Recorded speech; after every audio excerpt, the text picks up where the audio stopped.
Bonjour, bonsoir, chers téléspectateurs. Heureuse de vous retrouver et vous verrez pourquoi encore plus heureuse aujourd'hui avec notre invité d'honneur. Merci pour vos réactions sur la dernière émission avec Sekou Manga. Vous avez réagi de manière très mature, très adulte. C'est exactement ce que je veux quand je fais une émission, que mes invités m'interrompent, m'apportent des arguments. Mais quand je ne suis pas convaincue, je vais le leur dire. Et nous sommes donc dans une confrontation d'idées. J'analyse, c'est mon travail de sociologue que je mène de cette façon-là. Donc, pas m'en démoin, faire le journaliste, poser des questions et puis recevoir béatement, je crois que ça se dit, béatement, les réponses. Non, c'est comme ça que nous faisons travailler nos méninges, nos petites cellules grises, que les médias ambiants dominants ont tendance à vouloir étouffer ou empêcher de jouer leur rôle.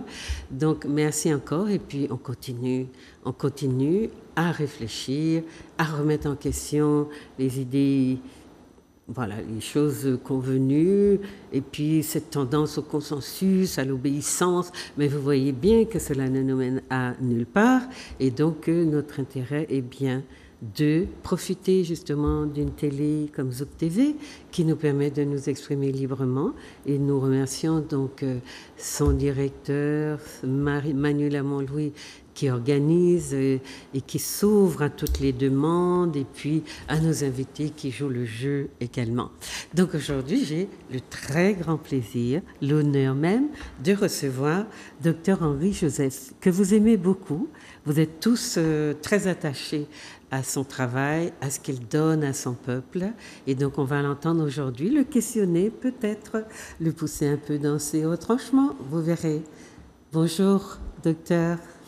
Déjà, bonjour Ismaïla, pour nous recevoir donc à Zouk TV. Bonjour aux téléspectateurs de Zouk TV. Donc, je suis vraiment très heureux d'être chez mon ulcère, hein? Oui. Ah oui, oui. La Martinique, même bite et même bagaille. Absolument. Donc, je suis venu vous partager un petit peu. Oui, et le Virapique, le fameux Virapique, est consommé ici et entré dans les mœurs. Personne ne dit oui, mais c'est un Guadeloupéen. Non, c'est à nous. Très bien. C'est très bien. Je pense que l'heure est venue qu'on se fasse confiance mutuellement. Guadeloupéens, Martiniquais, en fait, toutes les personnes de nos régions.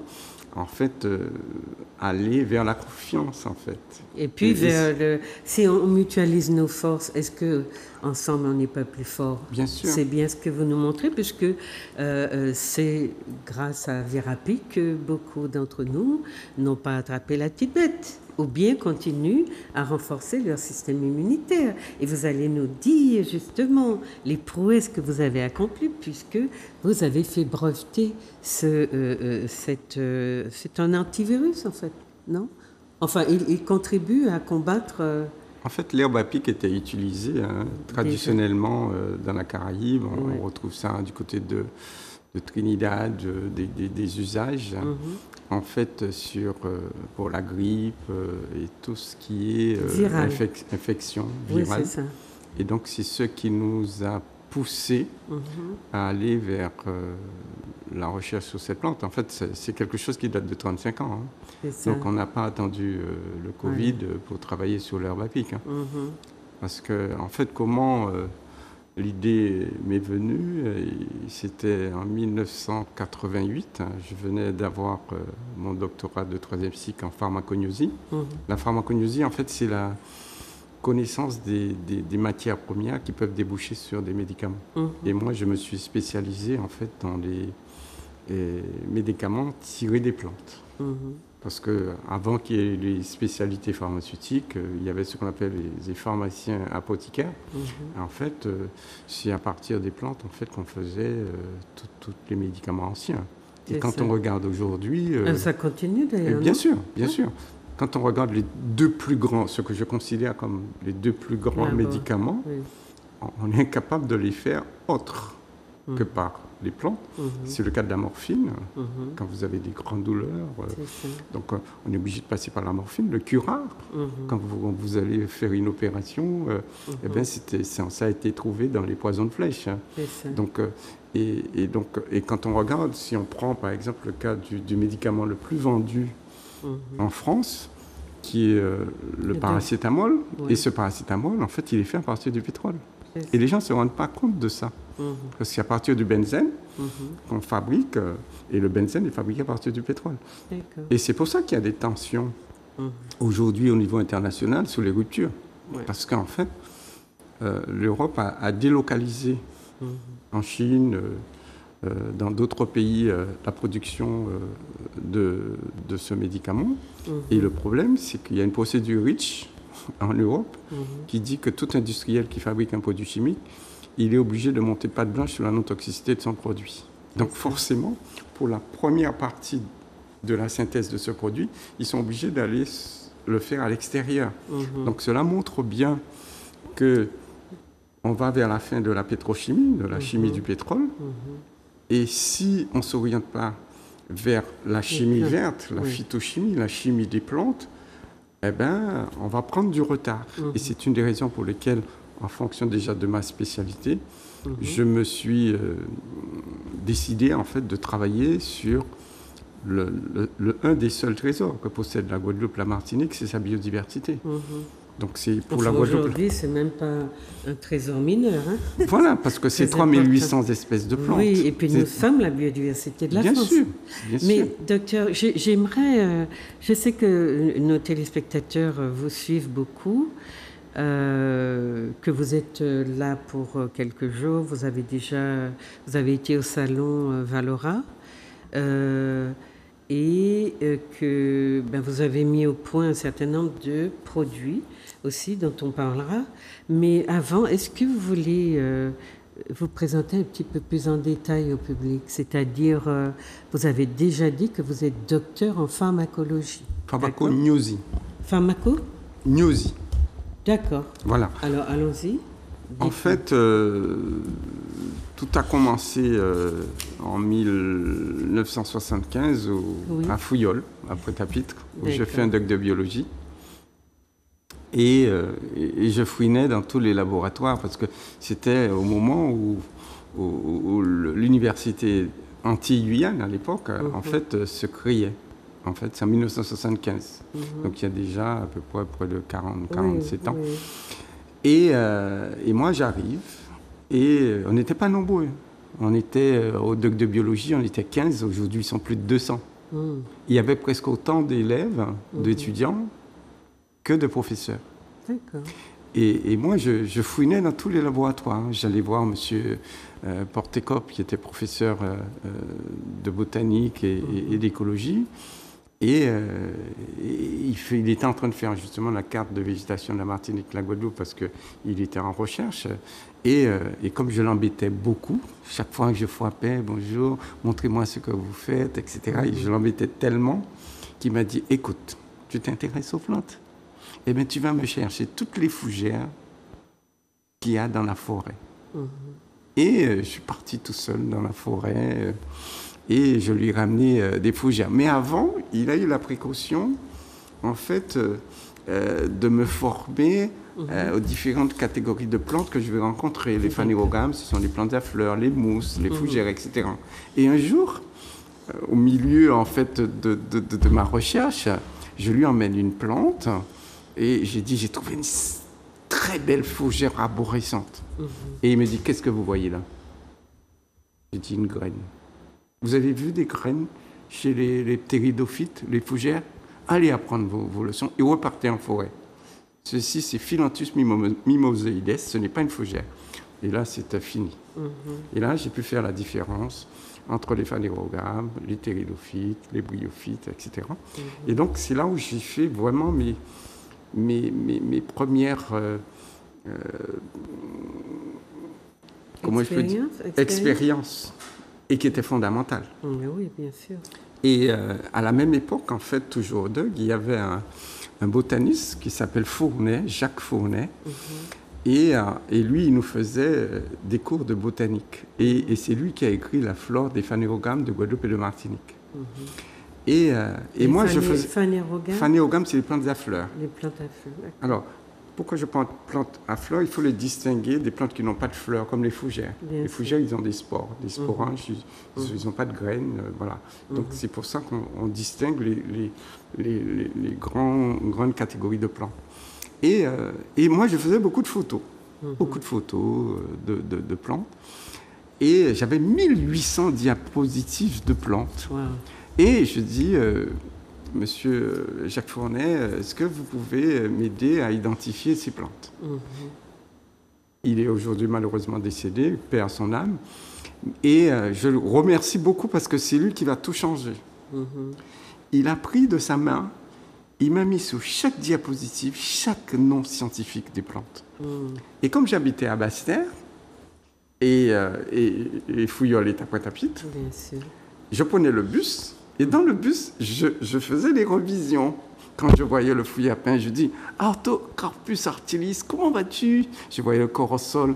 Je disais « Annona muricata, mais ça fait longtemps que je ne t'ai pas vu, tu es rempli de fouillis. » Je voyais le Montbain, Spondias Montbain, plein fléau à présent. Je voyais le flamboyant d'Elonyx regia, café. Je vois Cocos nucifera, le coco. Et en fin de compte, j'ai appris les noms scientifiques dans un bus. Et ça va être capital. Parce qu'aujourd'hui, quand vous connaissez le nom scientifique d'une plante, vous avez toute la planète qui s'ouvre à vous. Parce que tous les scientifiques sont obligés de publier donc toutes leurs recherches, non pas à partir du nom vernaculaire, le nom vulgaire des plantes corosol, c'est un nom vernaculaire. D'ailleurs, si vous allez donc, dans la Caraïbe, ça va s'appeler Sarsops.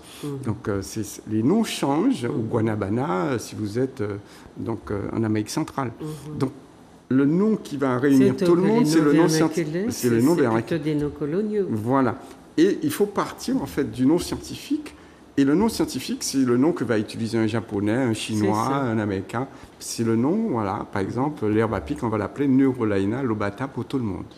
Comme ça, si vous l'appelez autrement, donc ça, et c'est ce qui permet justement l'unicité, en fait, pour qu'on puisse tous se comprendre et parler d'une seule et de même plante. Et ça, c'est fondamental. Donc lui, il va me mettre les noms scientifiques des plantes. Et je vais faire au doc, déjà je faisais les cours pour mes camarades, parce que j'avais toutes les diapos, et donc après mon doc de biologie, je voulais faire une école d'agronomie, et je suis parti à Montpellier, et je me suis inscrit en maîtrise sciences et techniques en agroalimentaire, et quand j'arrive, il n'y avait pas de place. Et un des professeurs chez qui j'allais fouiner, en fait... il me dit, si toutefois tu arrives à Montpellier, tu as des soucis, va voir mon ami Jacques Oliver. Et j'arrive à Montpellier, on me dit, il n'y a pas de place. Et donc le professeur Jacques Oliver me dit, écoute, il téléphone au professeur Orzalesi, qui était doyen de la faculté de pharmacie de Montpellier. Et il dit, est-ce que tu n'as pas une place pour Henri-Joseph en pharmacie? Et c'est comme ça que je me suis retrouvé. En pharmacie. Voilà, directement en deuxième année de pharmacie. J'ai jamais pensé ça de ma vie. Non. C'est parce qu'il n'y avait pas de place en agronomie, en fait. C'est ça. Mais dans votre enfance, il y avait un foyer, quelque chose, parce que nous vivons dans cette richesse extraordinaire que vous révélez là, que vous voyez, j'allais dire, vous avez des yeux grands ouverts quand vous circulez dans votre nature, mais nous sommes très nombreux à ne pas la voir. Ça, c'est j'ai une chance. C'est que j'ai un papa qui est né en 1888. Wow. 40 ans avant, c'était l'abolition de l'esclavage. C'est ça. 1840. Donc, ses parents ont connu... Et donc, Mon papa a vu l'éruption de la montagne Pelée. Il m'a parlé de l'éruption de la montagne Pelée, les cendres qui sont arrivées en Guadeloupe en 1902. Et donc, mon papa a vu toute l'évolution technologique, parce qu'il est décédé en 1976, et il m'a raconté, en fait, parce que son papa est né en 1857 et son grand-père en 1827. Donc, en fait, c'était la période de l'esclavage. Donc, c'était pas si loin que ça. Donc, et j'ai pu bénéficier, en fait, de tout ce savoir comment vivaient les gens à cette époque, cette mémoire qui m'a été transmise par mes parents. Et mes parents aussi pratiquaient l'autosuffisance alimentaire parce que c'était l'époque. Il n'y avait pas de conteneurs. Donc, il n'y avait pas de boutique. Voilà, vraiment, dans une boutique, on trouvait un peu de Maurice salé ou des trucs comme ça, mais c'était très peu de choses. Donc, ils étaient obligés de se nourrir à partir de leur environnement. Et j'ai été baigné dans ça, en fait. Et ma maman, beaucoup plus jeune, en fait, parce qu'il y avait une différence d'âge de 3 fois, hein. Ma mère avait 20 ans, mon papa 68 ans quand ils se sont connus. Donc il y avait un décalage. Et ma maman est toujours là. Et je dis bonjour à ma maman. Donc, et elle est toujours. Elle a 89 ans. L'année prochaine, elle aura 90 ans. Elle est toujours dans sa propriété. Elle travaille un demi-hectare de terre. Donc voilà. Donc, et j'ai été baigné en fait dans cet univers de parents. Donc, qui aimait beaucoup la terre, et ma mère horticultrice, en fait, elle a créé chez moi ce qu'on appelle le don de l'émerveillement. Je me rappelle, j'avais 7 ans, 8 ans, ma maman, en fait, nous réveillait le soir. Mais qu'est-ce qu'il y a? Pourquoi tu nous réveilles? Venez voir le berceau de Moïse. C'est une plante qui s'appelle le berceau de Moïse, qui est un peu comme le pitaya. Qui s'ouvre le soir. Et en fait, Moïse, c'était le stigmate de la fleur, la partie femelle de la plante. Et le berceau, en fait, c'était un coussin d'étamine.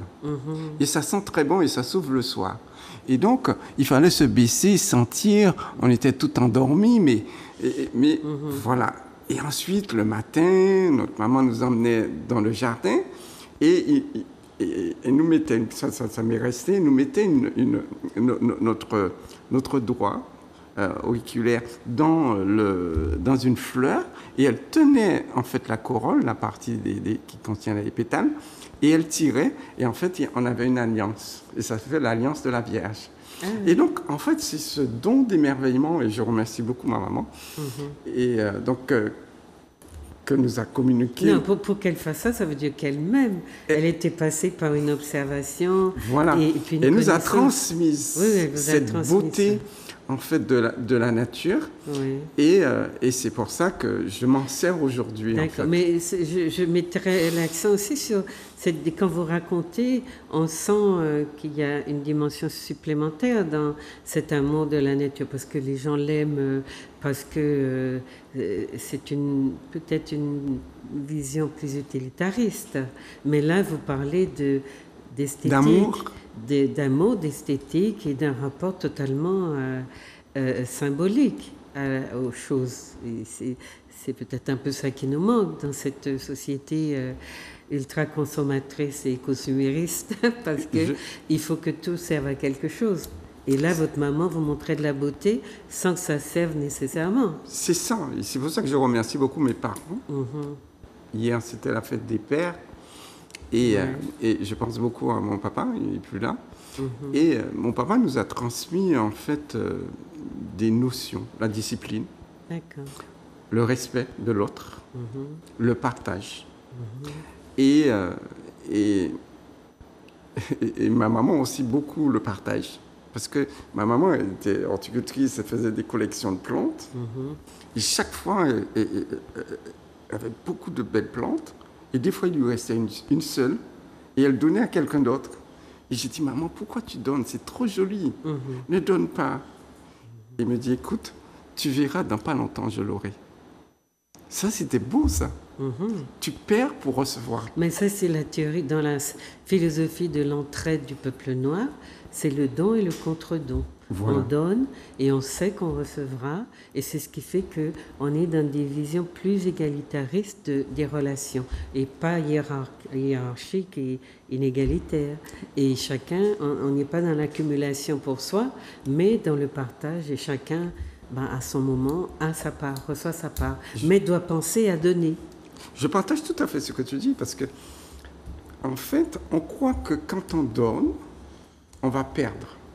Absolument. Et je me rends compte que plus je donne, plus je reçois. Absolument. Plus je donne, plus je reçois. Et c'est pour ça que je profite de ton émission. Oui. Vraiment, en fait, je reçois beaucoup de la Guadeloupe, de la Martinique, de la Guyane. Et je peux vous dire, c'est très fort parce que le brevet qu'on a obtenu, c'est grâce à vous. Parce que on n'a pas pu faire de pression sur moi parce que c'est vous qui avez financé. C'est vous qui avez financé, c'est la Guadeloupe, la Martinique, la Guyane qui a financé parce que 40% de l'argent que vous mettez en achetant un produit de bien-être à Phytobocase, 40% de votre argent, c'est pas pour acheter des Ferrari, des yachts, des avions. En fait, je prends votre argent et je fais de la recherche-développement.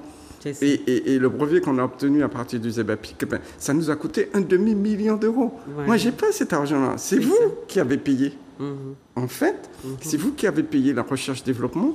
Et c'est pour ça que les gens nous disent comment vous arrivez à vous débrouiller alors que tout le monde... On va venir, docteur, au financement tout à l'heure, parce que c'est une partie importante pour cette partie de notre population qui est tellement accrochée dans l'idée que, voilà, on nous prend tout ce qu'on a, on est dans la compromission tout le temps.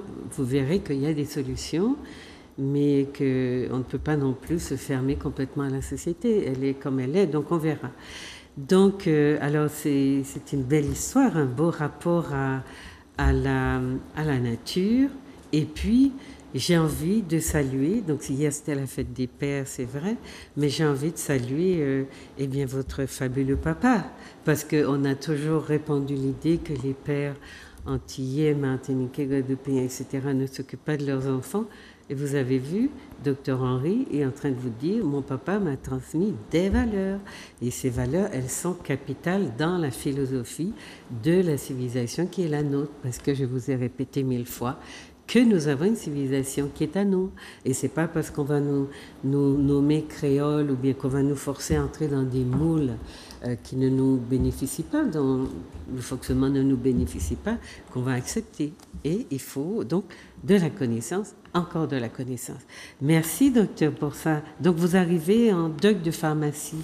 Donc, j'arrive de DEUC, je passe donc en deuxième année, directement. C'était à l'époque, il y avait une équipe. Donc, je n'ai pas fait la première année.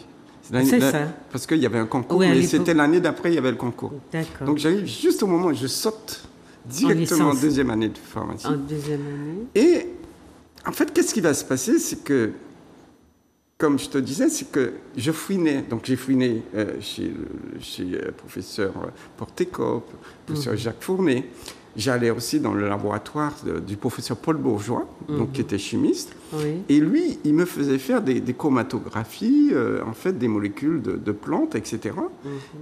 Et 30 ans après, il va devenir mon associé à Phytobocase. Oui, j'ai vu, parce qu'il est toujours, son nom est toujours présent. Voilà, voilà, il est malheureusement décédé.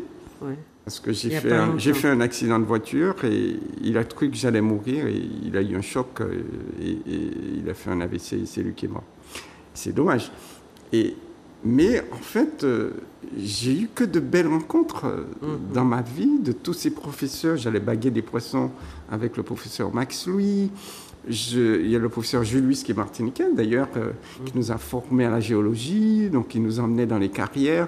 Et en fait, cette première partie que j'ai eue donc, à l'Université des Antilles et Guyane à l'époque, Antilles-Guyane à l'époque, et en fait m'a formé à la connaissance de mon environnement. Donc quand je suis arrivé donc, en pharmacie, tout naturellement, j'essaie de faire pareil. Je vais fouiner dans les laboratoires de pharmacie à Montpellier, et je vais voir les profs. Et je leur racontais tout ce que je faisais. Et donc, il y avait un professeur qui s'occupait des champignons. Je lui emmène des champignons de Guadeloupe macérés dans du rhum, et il ne connaît pas. Alors, je dis, si je connais, moi, je dis dans mon cœur, si je connais au moins un seul, je suis plus fort que toi. Et là, il a été tellement passionné par ce que je lui racontais. Et il me dit, écoute, je vais vous présenter le professeur Fourasté. Et le professeur Fourasté, en fait, était responsable de la chaire de pharmacognosie, donc, qui nous forme, en fait.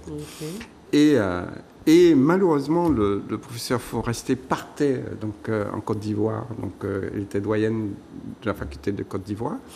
Il me dit, écoutez, je vais vous laisser dans les mains d'un de mes étudiants qui vient d'avoir son doctorat et qui va devenir le professeur responsable de la chaire de pharmacognosie de Montpellier, qui est le professeur Yves Pellissier.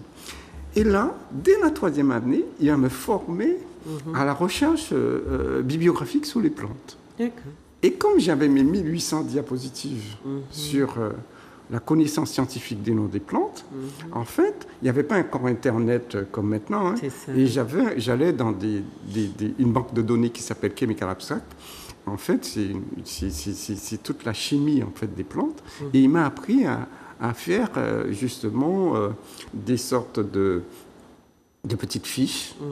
Et j'avais, par exemple, Psydium guajava, c'est la goyave.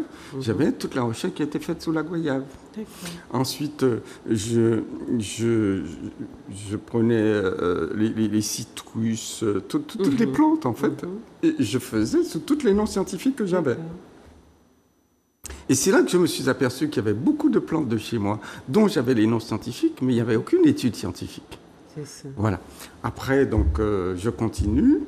Et arrivé en 4e année de pharmacie, il va se passer quelque chose. Je suis à l'examen avec toujours le prof de pharmacognosie ou son remplaçant, je crois que c'était le professeur Pelcuer, et je tire au sort. Et je tombe sur la Garance. Et je ne connais rien. J'avais fait un pass.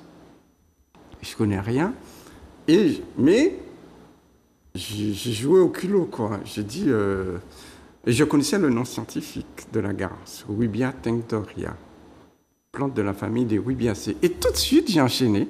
J'ai dit, aux Antilles, il y a plusieurs plantes qui appartiennent à la famille des Rubiacées, comme les Coffea, le café, comme les Rubias, comme le Morinda citrifolia, ce qu'on appelle le noni chez nous, etc., etc. Je lui développe toute la chimie, toute la pharmacologie, en fait, de mes petites fiches. En fait. Et là, il me dit, qui vous a appris ça?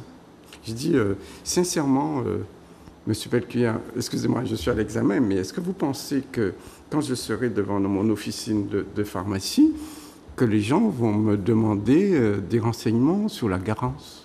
Vous ne pensez pas? C'est plutôt Strontia maritima, qui est une rubiacée qu'on appelle le romarin vert de mer, que les gens utilisent pour lutter contre la ciguatera. C'est plus ça qui intéresse ma population, et c'est pour ça que je me suis intéressé aux rubiacées. Et vous m'excusez de ne pas pouvoir répondre à votre question. Vous savez, il m'a donné 18 pour n'avoir pas répondu à une question. Mais comme je lui ai appris des choses, et il me dit, écoutez, vous savez que l'année prochaine, j'organise avec 48 pays les premières rencontres internationales de phytothérapie à Montpellier. Est-ce que vous pouvez me faire une petite conférence? Et c'est là, j'étais en... Donc, depuis la maîtrise, ça a commencé. Voilà, depuis la 4e année. de maîtrise, oui. Voilà. J'étais en début de 5e année. Et là, je fais une conférence devant les plus grands chercheurs du monde à Montpellier, 48 pays. Je n'ai pas vu mon drapeau. Hein.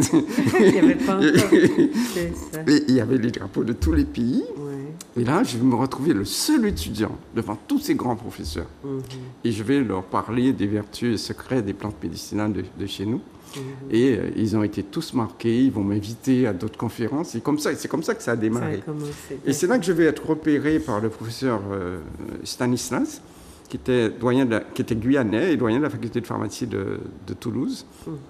Et il me dit que vous avez été brillant, ce serait bien que vous continuiez à faire de la recherche. On peut vous accueillir dans notre laboratoire à Toulouse.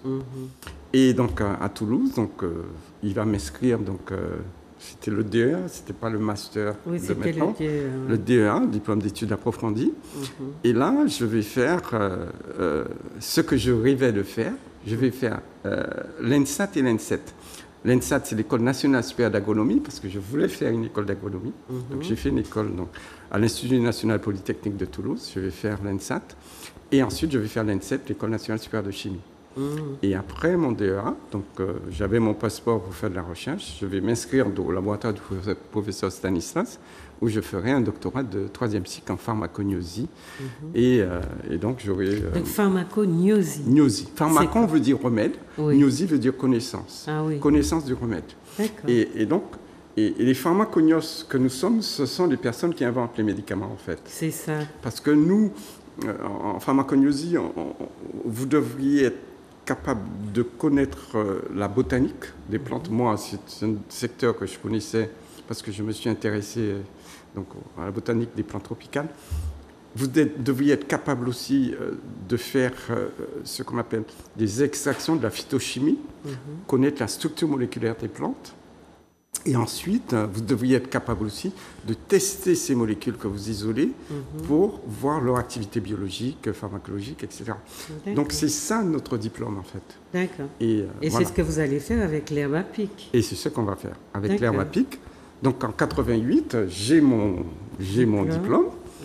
Et comme les pharmacognos que nous sommes, ce sont des personnes qui inventent les médicaments, et je me dis, qu'est-ce que je vais inventer comme médicament pour ma population? Je suis en train de chercher sur les maladies orphelines. Là, il n'y a rien, en fait. Et je vais commencer par la drépanocytose. Je dis là, la drépanocytose, il n'y a qu'un médicament. Mais je sais quand même que c'est une maladie génétique parce que qui empêche le transport correctement de l'oxygène. Parce qu'il y a un acide aminé qui a été remplacé par un autre et ça rend impropre le transport de l'oxygène et les globules rouges qui sont rondes, si vous mettez des globules rouges rondes dans un tuyau, ça va rouler, en fait, sont transformés en globules rouges falciformés. Et c'est la falciformation qui va se faire enchevêtrer et ça viendra boucher les petits vaisseaux. Et donc, en aval, les gens auront ce qu'on appelle des ischémies. Voilà. Et j'ai trouvé des plantes... Beaucoup de souffrance. Beaucoup de souffrance parce que les cellules qui sont en aval ne sont pas nourries, en fait. Et j'ai trouvé des plantes comme, par exemple, le pois de bois, qui est capable contient un acide aminé qui s'appelle la phénylalanine, qui permet la réversibilité des globules rouges falciformés en globules rouges rondes. Il y a plusieurs plantes qui font ça. Il y a des plantes africaines, comme les antoxylobes, qui font ça. Mais pois d'ibois, ce que vous appelez pois d'ibois, ce sont des haricots qui ont un autre nom. Oui, on l'appelle pois d'Angole. Pois d'Angole, c'est voilà. Beaucoup d'Afrique. Voilà. Qui vient d'ailleurs de Guinée, je crois. Oui, ça vient d'Afrique. Oui, la plupart de nos pois, comme ça, les pois beaucoup souples, avec lesquels on fait les soupes à Congo, d'accord, nous vient d'Afrique. Que ça soit le pois cane, qui est le niébé d'Afrique, ça vient d'Afrique aussi. Oui. Et en fin de compte, et ça, on pourra en parler aussi tout à l'heure, parce que le gros problème de la Martinique, la Guadeloupe, c'est en fait, on nous parle d'autosuffisance alimentaire, tout ça, mais il faut savoir, aujourd'hui, nous sommes dépendants des protéines qui sont sur un bateau. C'est 2000 tonnes de blé par semaine, 1200 tonnes de maïs par semaine et 800 tonnes de soja, et c'est ce qui assure notre besoin de protéines. On pourra en parler tout à l'heure, si vous voulez. Et des problèmes... Pour la drépanocytose, c'est intéressant, parce que notre population... Il y a une association aussi qui s'en occupe, mais qui manque de tout. Voilà. Et donc, en fait, c'est pour ça que je vais travailler dessus. Ensuite, j'ai vu qu'il n'y avait pas grand-chose. Mais vous avez trouvé quelque chose? On a trouvé des pistes. Des pistes, mais c'est symptomatique. Parce que c'est encore soigné chimiquement. Parce que... pardon? C'est soigné chimiquement, pour le moment. Mais aussi, la drépanocytose. Parce qu'en fait, la drépanocytose, il faut le réchange, c'est pourquoi ils font de la thérapie génique et tout ça. Mais le problème, c'est que ça ne résout pas la problématique des personnes. Et ça, ce qu'il faut, c'est des soulagements. Et je pense qu'il devait y avoir beaucoup plus de recherche sur ces problèmes de symptomatique. Voilà. Et c'est pour ça que je me suis intéressé. Ensuite, j'ai vu qu'il n'y avait pas grand-chose pour les champignons. Qu'il y a beaucoup de champignons qui se développent chez nous et qui sont spécifiques Et tous les antifongiques que nous avons dans nos officines de pharmacie, en fait, ce sont des antifongiques qui sont faits pour des champignons européens. Spéciaux, et donc forcément, comme il y a une spécificité, comme pour les bactéries, les virus, etc., avec les médicaments, en fait, donc forcément, ça ne va pas marcher parce que ce ne sont pas les mêmes microbes. Bien sûr. On n'est pas entouré, les microbes d'Europe ne sont pas les microbes en milieu tropical. Et donc, et il y avait une maladie où à l'hôpital de Pointe-à-Pitre, au CHU de Pointe-à-Pitre, ils n'arrivaient pas à guérir parce que c'était dû à un champignon qui s'appelle le Citalidium dimidiatum.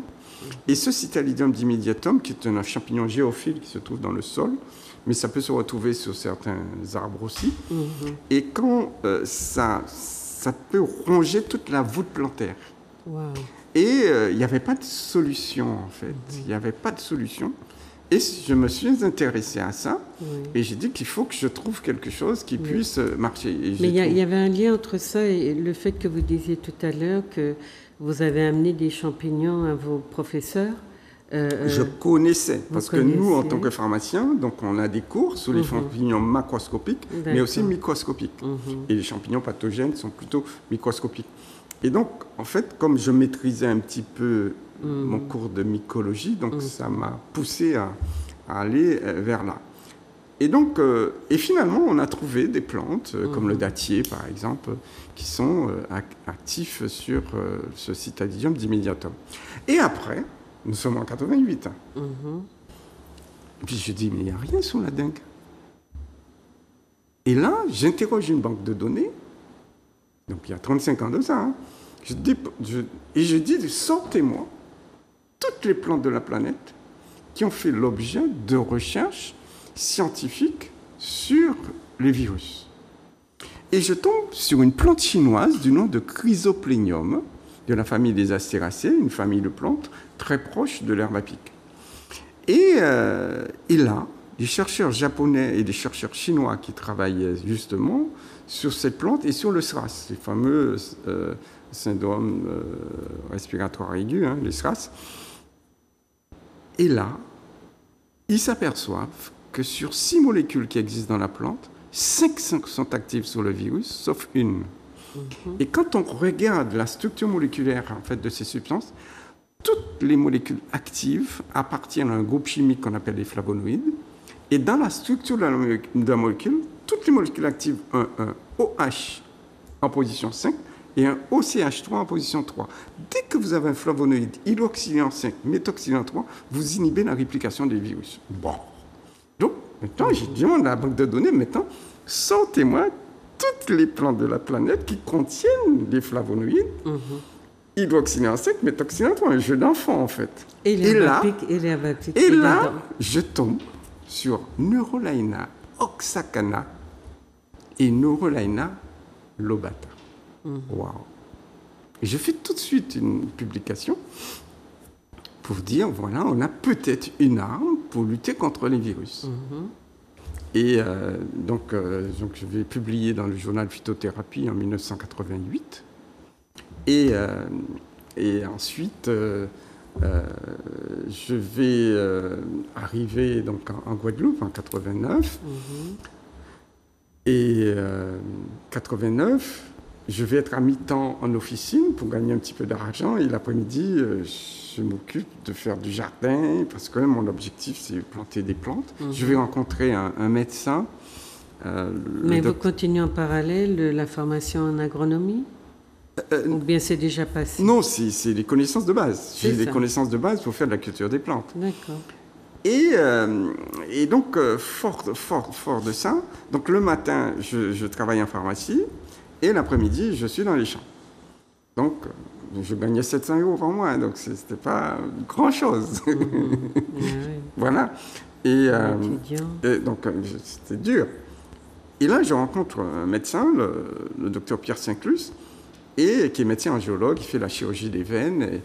Et je lui passe ma thèse de doctorat, il me passe sa thèse d'angéologie, et je lui passe ma thèse, donc je travaille sur le zèbre charpentier.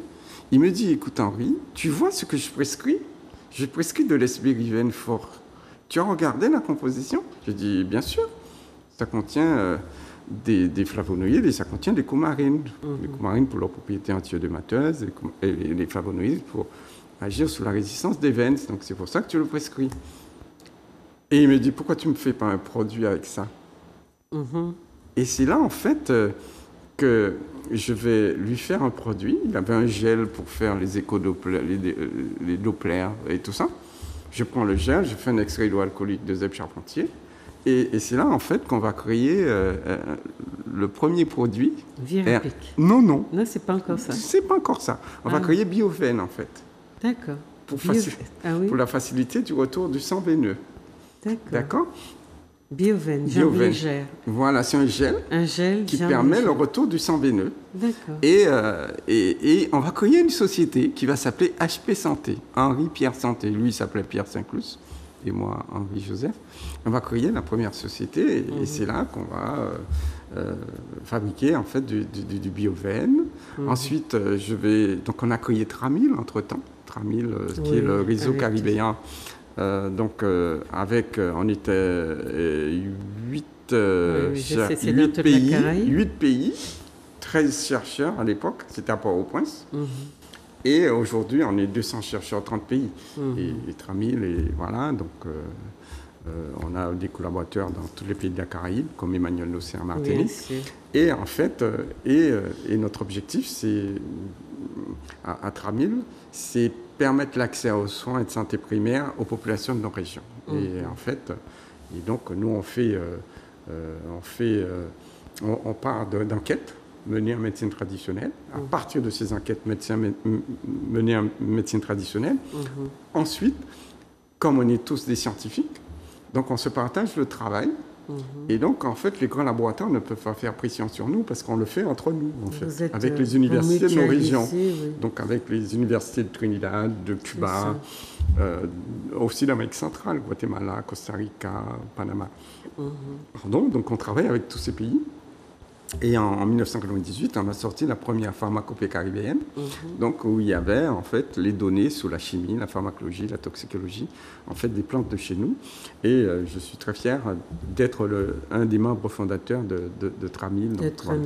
Voilà. Donc, fort de tout ça, en fait, comme j'avais déjà vu que les flavonoïdes étaient actifs de l'herbe à pic sous les virus.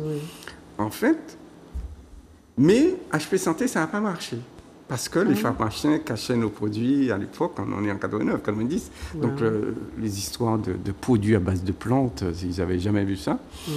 Et forcément, mon associé, le docteur Pierre Saint-Clus, me dit, écoute Henri, si tu veux continuer, tu continues, mais moi, je perds mon temps, etc.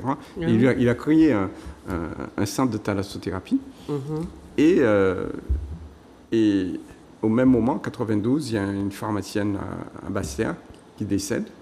Et je vais racheter la pharmacie. Et là, je vais développer en fait tous les produits qu'on faisait à HP Santé à l'intérieur de la pharmacie.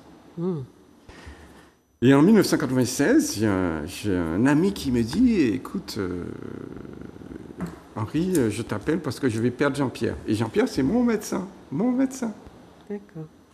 Puis je dis, qu'est-ce qu'il a? Il maigrit, il a la fièvre, il a déjà pris toutes sortes de médicaments, ça ne marche pas. Qu'est-ce que tu veux faire pour moi, quoi? Donc, du vendredi au lundi. Le lundi, sa femme arrive donc, à ma pharmacie. J'avais une petite fiole avec de l'herbe à pic et voilà, que j'ai une petite préparation que je faisais dans mon officine.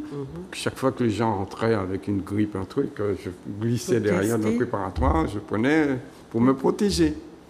Et quand il a pris ça, le matin à 10h, l'après-midi, alors qu'il était couché depuis le vendredi, l'après-midi, il marche, et le lendemain matin, il arrive neuf dans son cabinet de médecin. Et il m'appelle, il me dit, Henri, je prescris. Mais j'ai dit, mais tu prescris quoi, Jean-Pierre? Il me dit, tu te démerdes, je suis quelqu'un de mort, je prescris. Alors, j'ai dit, mais qu'est-ce que tu vas marquer sur l'ordonnance? Il me dit, nous, en tant que médecin, on peut vous faire une ordonnance de préparation magistrale. Donc, ça, c'est votre métier. Donc, moi, je vais te faire une préparation magistrale à faire pour moi et pour... Voilà, à base de ce que tu m'as donné là. J'ai dit, oui, il y avait de l'herbe à pic et tout ça. C'est une petite préparation que je fais. Et il me dit, je pense que j'avais un virus. Tu fais ça avec l'herbe à pic, eh ben, on va appeler ça virus à pic ou virapic. Et c'est comme ça que c'est parti, en fait. Ah oui, d'accord. C'est comme ça que c'est parti. Virus à pic, c'est joli. Ça. Voilà. Et après, en fait, donc, j'avais toujours gardé des liens avec l'université et avec le professeur Paul Bourgeois qui m'a formé au DUG et tout ça. Et au bout de 12 ans, je passais plus mon temps à faire des préparations, toutes les préparations qu'on trouve aujourd'hui à Phytobocase, je le faisais déjà dans mon officine. D'accord. Tout a été inventé dans l'officine. Donc Virapic naît dans les années 1990 1996. 16, d'accord. Voilà. Et donc, les autres, donc Bioven existait déjà, on l'a créé. Oui, donc, Bioven. Donc, gel, jambes légères, voilà. Bioven. Le Rumago pour les douleurs donc, articulaires et musculaires. Donc voilà, c'est-à-dire qu'en fait, on a pris du gommier rouge et du zèbre charpentier. On a fait un mélange avec un antalgique et une substance en fait qui facilite. L'herbe charpentier, c'est ce qui sert de base à... Oui, parce que les charpentiers sont des gens qui se donnent des coups de marteau et qui se coupent souvent. Et ils avaient toujours à côté de leur établi, en fait, une plante pour soigner leur pathologie. Quoi. Ouais. Et c'est comme ça qu'il m'est venu de faire le produit, en fait. Donc, herbe à pic mélangée Non, pas herbe à pic, herbe charpentier. Mélangée qu'on faisait le Bioven. Ah, pour faire le Bioven, oui. Pour faire le Bioven, c'est zèbre charpentier. Zèbre charpentier. Mais comme les gens nous disaient qu'ils avaient des petites douleurs, et comme je sais qu'en médecine traditionnelle chez nous, les gens faisaient ce qu'on appelle le siwan. Il y a une plante qu'on appelle le gommier rouge. Ils saignaient la plante. Ah oui. Et il laissait coaguler un peu. Et ils prenaient la petite pâte. Et l'endroit où ils avaient des douleurs, comme des implants, ils collaient. Voilà. Et dès que ça tombait tout seul, le mal partait, en fait. Ah oui. Et c'est là qu'on a vu que dans le gommier rouge, il existait des substances antalgiques. Et c'est ça qui nous a donné l'idée de faire, en fait, moitié zèbre charpentier, moitié gommier. Et c'est comme ça qu'on a inventé Rumago. Voilà. OK. Voilà.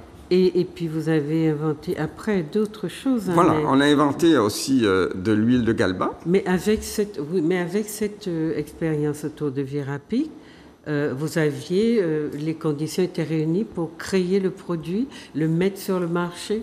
Ça viendra après. Oui, c'est-à-dire qu'en fait, vous savez qu'il y a des règles. Mais voilà. oui. Il y a des règles. Bien sûr. Et on est dans un système franco-français. Oui. Et donc, la première chose qu'on va faire, c'est diminuer le taux d'alcool. C'est là que je vais rencontrer le professeur Bourgeois, chimiste. Et au départ, comme les gens font en médecine traditionnelle, ils prennent du zèbre à pic en rhum et tout. Mais en fin de compte, on s'est aperçu que la substance diluée, à une certaine dilution, était beaucoup plus active que d'autres parce qu'il regroupait les molécules actives. Okay. Donc on a travaillé aussi sur la concentration en actif pour avoir une activité. Et ensuite, il faut savoir que je continue à travailler avec les chercheurs de Tramil. Donc, Mildred Garcia de Costa Rica, qui est une amie. Donc, et elle travaillait, elle était pharmacologue. Et je lui ai demandé est-ce qu'elle pouvait vérifier si l'herbe à pic avait une activité antipyrétique, donc pour lutter contre la fièvre. Et donc, elle va prendre 4 lots de souris, voilà, qui ont tous la fièvre. Il y a une qui va donner de l'eau, donc on va voir que la fièvre va rester. C'est le placebo. Une qu'on va donner du paracétamol, que la fièvre va tomber. Et celle qu'on va donner l'herbe à pic, on a diminué sans avoir le caractère hypothermique en fait du paracétamol. Donc c'était très intéressant, on faisait tomber la fièvre. J'ai travaillé avec des collègues du Brésil aussi, parce que très souvent, on a des courbatures quand on a des problèmes au niveau viral. Et Alba Brito du Brésil nous a en fait démontré en fait qu'un extrait de cette plante pouvait marcher sur ce qu'on appelle les douleurs nociceptives. Et aussi, on avait montré que la plante possédait une activité sur ce qu'on appelle les protozoaires, comme le plasmodium, responsable du paludisme, ou la maladie de Chagas, la leishmaniose, etc.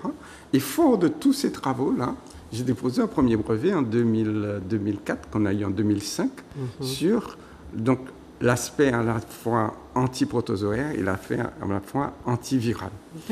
Et à ce moment-là, je vais vendre ma pharmacie Et le professeur Paul Bourgeois m'a dit, écoute Henri, je viens avec toi.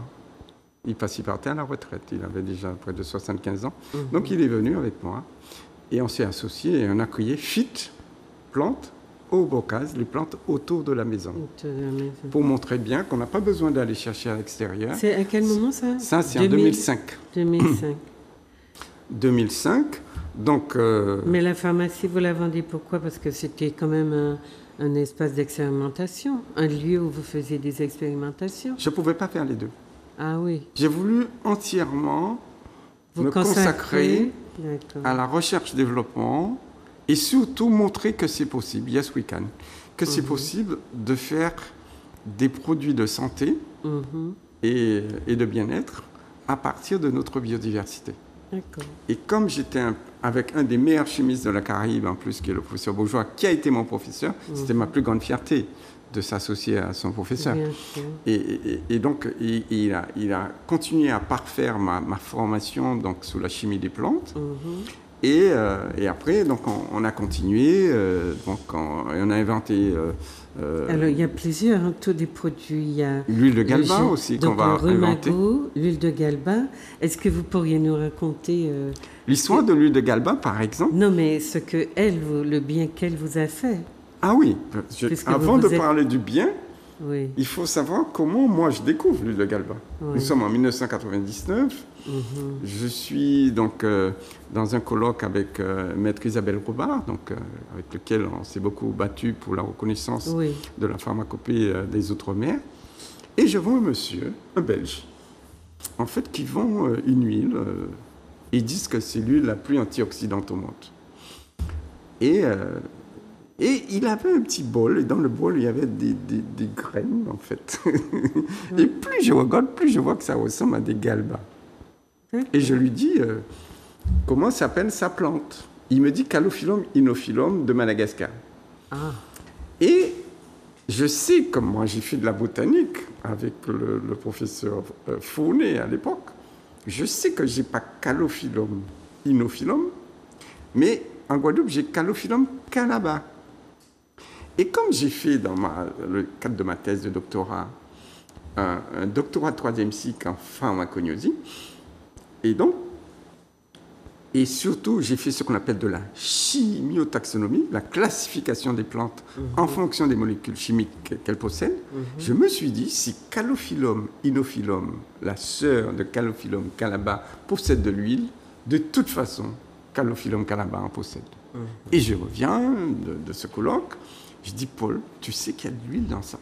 Nous sommes en 1999. Je n'ai pas encore vendu la pharmacie. Donc, voilà. Et là, on va faire une vitrine en l'an 2000.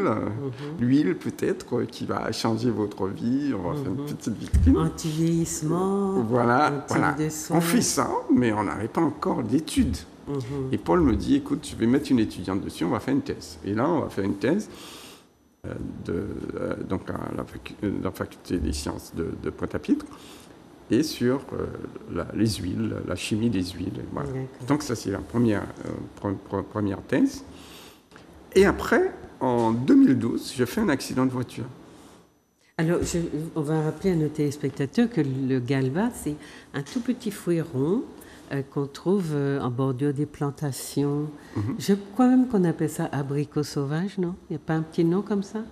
Mais ça ressemble à une petite boule de machin là, ping-pong. On joue au cristal, on joue au billes quand on était petit. Une petite boule de ping-pong. C'est très, très... Et donc, voilà, écoutez bien. Voilà, parce que là, je fais un accident de voiture. 3 tonneaux. D'ailleurs, c'est là que mon associé va avoir son choc. Et j'ai tout le fond arraché. On voyait l'os de mon crâne sur 3 cm, voilà, et on me dit qu'il faut faire de la chirurgie parce qu'on ne pourra pas boucher un grand trou comme ça, etc. etc. Et donc, je reste 20 jours sous antibiotiques, et on voit toujours, au bout de 20 jours, on voit toujours l'os de mon crâne blanc, quoi. Mais comme je n'avais pas eu de fracture, donc je pouvais marcher, j'ai demandé à mon médecin d'aller chez moi, quoi. Je rentre chez moi, je vais manger des icaques. Et sous le bord de la plaie, en fait, je vais mettre un peu d'huile de galba. Et mon médecin dermatologue, le docteur Rognier, qui me suivait, Et il me faisait des pansements tous les 4 jours. Et au bout de 4 jours, quand je suis revenu de chez moi, il défait tout. Et il me dit, écoute Henri, qu'est-ce que tu as fait? J'ai dit, j'ai mangé des icaques, mais j'ai mis un peu d'huile de galba. Il me dit, va voir. En fait, j'ai fait tout le plafond. On ne voyait plus l'os blanc. On a vu une couche rouge. La peau s'est reconstituée? C'est pas encore la peau. C'est la première couche de peau qui s'appelle l'hypoderme. L'hypoderme. Et cet hypoderme, je l'ai fait. Et j'ai dit, docteur, est-ce que je peux continuer? Il m'a dit, tu continues. Et quand j'ai continué, 4 jours après, il allait refaire le pansement, c'est-à-dire le vendredi, mardi, vendredi. Et le vendredi, il me dit, tu arrêtes, ça va trop vite ton truc. Ah ouais? Et en fait, j'ai fait l'hypoderme, j'ai fait le derme, et le derme a dépassé l'épiderme. Il a dit, je suis obligé de couper. Donc il a pris un crayon de nitrate d'argent, il a enlevé le surplus, et il me dit, maintenant tu ralentis. Et je lui ai fait une autre proposition pour refaire l'épiderme avec un autre produit, il a accepté. Et en fait, j'ai refait mon front avec ça. Avec l'huile de galba. L'huile de galba.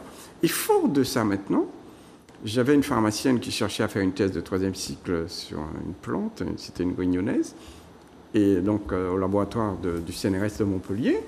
Et boum, je dis à mes collègues de Montpellier, est-ce que vous pouvez me faire une thèse sur cette plante? Parce que j'ai besoin de savoir qu'est-ce qui s'est passé dans mon front. Mais le professeur Bourgeois avait déjà vu que dans l'huile, il y avait des substances en fait qui ne donnent pas de savon. Cicatrisante, non? Pardon? C'est cicatrisante?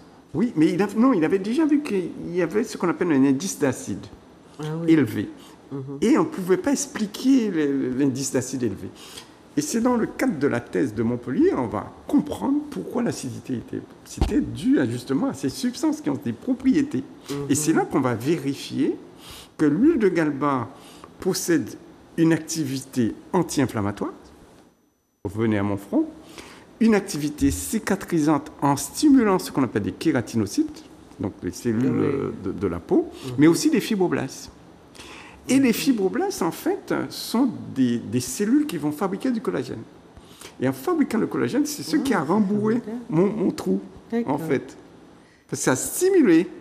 Et on a fait ça sur 24 heures, in vitro. On prend des fibroblastes, on les met, ça stimule. Et la reconstitution de la peau du front a duré combien de temps à partir de l'utilisation de l'huile? Mais ça s'est passé très vite, c'est ça qu'on n'a pas compris. En une semaine. En une semaine? Alors que 20 jours sous antibiotiques, rien ne s'est passé. Et c'est là qu'on a compris que ça venait de là. Et de là, en fait, et nous, on a vu qu'en 24 heures, on arrivait à stimuler donc la prolifération de ces cellules. Ensuite, qu'est-ce qu'on va montrer? On va montrer qu'il y a des substances qui, dans notre peau, dégradent. Par exemple, le collagène est dégradé par une enzyme qui s'appelle la collagénase. On va inhiber la collagénase avec l'huile de galba. C'est ce qui explique le vieillissement des cellules. Entre autres, mais surtout l'affaissement. L'affaissement, et l'apparition des rides. Et c'est pour ça que ça va être intéressant.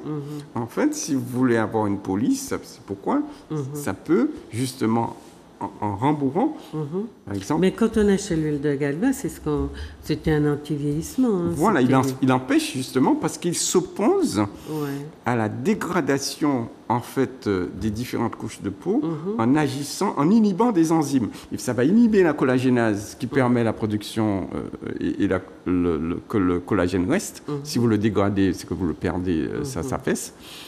Ensuite, on va inhiber l'élastase. C'est comme une élastique qui tient la peau pour que ça ne puisse pas partir dans tous les sens. Voilà. Donc, on inhibe l'élastase, l'enzyme, qui dégrade l'élastine. Ensuite, il y a un ciment qui tient chaque cellule. Ça s'appelle l'acide hyaluronique. Elle est dégradée par la hyaluronidase. L'huile de galba va inhiber... Ce qu'on trouve dans les crèmes anti-vieillissement actuelles. Voilà. Et donc, on va voir que l'huile va inhiber tout ça. Ensuite, des propriétés antibactériennes. Mais aussi, en fait, on verra aussi que c'est, outre l'activité antioxydante, mais aussi une activité anti-radicale libre, des substances qui peuvent... voilà. Et donc, fort de tout ça, on va déposer donc un brevet. Un brevet, d'accord. Dessus, donc voilà. Et pourquoi on ne le trouve plus en pharmacie? Il y en a, hein. Eh bien, à la Martinique, ce qu'on trouve de phytobocase, c'est le Virapic. Non, ce que demandent les gens. Non, mais si on ne propose pas vos produits... Non, si vous ne trouvez pas le produit, vous allez dans n'importe quelle pharmacie. La pharmacie demande aux grossistes de la Martinique. J'ai regardé le stock ce matin, il y en a.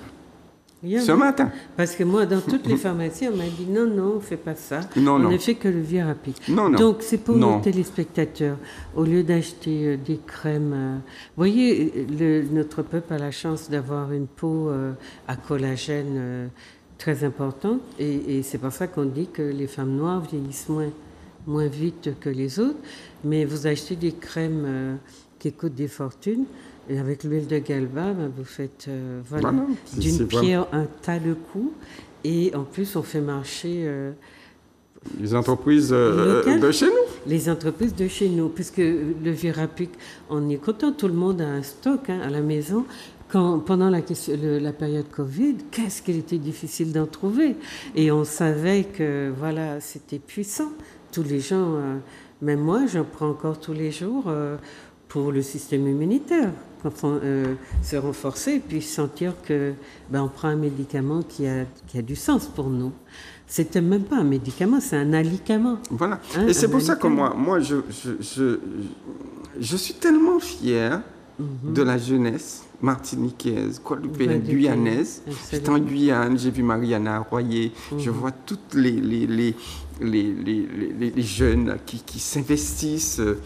Voilà, j'ai jamais cru que j'aurais vu ça. Si, vous faites des émules, docteur. Et en fait, je vais les voir, je passe les voir, et je leur dis yes we can, oui c'est possible. Parce que en fait, ils ont cru que c'était pas possible. Moi, je dis, on n'est pas plus con que les autres. On n'est pas plus con que les autres. Oui, mais j'aime pas que vous repreniez la formule d'Obama parce qu'il a trompé tout son peuple. Donc, allons dire, oui, on est capable. Mais on peut. Voilà. Mais, docteur, vous avez un tas de produits. Donc, pour dire aux téléspectateurs qu'on peut les trouver, vous avez le gel muscles et articulations Rumago. On trouve toujours ce gel? Ah bon, l'huile de Galba, n'oubliez pas, chère téléspectatrice, le Virapic, ça c'est un incontournable. Et puis vous avez le banuline avec la banane. Alors, la banuline, en fait, on est en train de refaire sa galénique, sa formulation. Oui. Et on vous prépare de belles choses. Bon, pour l'instant, c'est pour l'estomac, ça protège. En fait, c'est de la poudre de banane verte. C'est ça. Et il faut savoir que la poudre de banane verte possède ce qu'on appelle des amidons résistants. Alors, c'est quoi un amidon qui est résistant? L'amidon, normalement, c'est un polymère de glucose. Quand vous l'avalez, vous avez le sucre digestif, ça va le couper en petits morceaux. Imaginez une chaîne de bœuf où chaque anneau de la chaîne est un glucose, un glucose, un glucose. Ça arrive et des enzymes vont couper. Et quand l'anneau est libéré, ça passe dans votre sang, on dit que la glycémie augmente. Un amidon résistant, c'est celui qui ne se laisse pas couper. Donc, il va traverser l'estomac, traverser l'intestin grêle pour arriver intact au niveau du côlon. Et au niveau du côlon, l'amidon n'est pas transformé en sucre, mais il est transformé en acide gras à chaîne courte.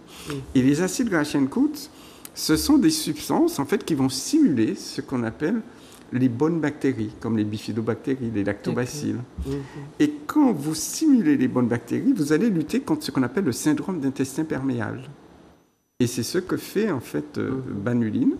Non seulement il agit sur la cicatrisation de la muqueuse gastrique avec l'acétone des ulcères et tout ça. Voilà, donc ça, on a pu prouver ça scientifiquement. Mais ça agit aussi sur la non-porosité en fait de l'intestin. Donc là, pour l'instant, c'est en rupture là pour l'instant, mais c'est parce qu'on est en train de changer pour lui porter un plus. D'accord. Ça prend du temps, la recherche. Donc, il faut qu'on dépose des nouvelles formules, etc. etc. Parce qu'en fait, que ce soit le Virapic ou la banuline, nos produits ont un statut. Mais il faut savoir un statut juridique. Vous avez le brevet, c'est autre chose. Mais il faut savoir que quand vous mettez un produit sur le marché, vous pouvez être soit cosmétique, soit médicament, soit complément alimentaire. C'est ça, et pour chaque produit, vous avez donc le DIP, documentation information produit, pour tout ce qui est cosmétique.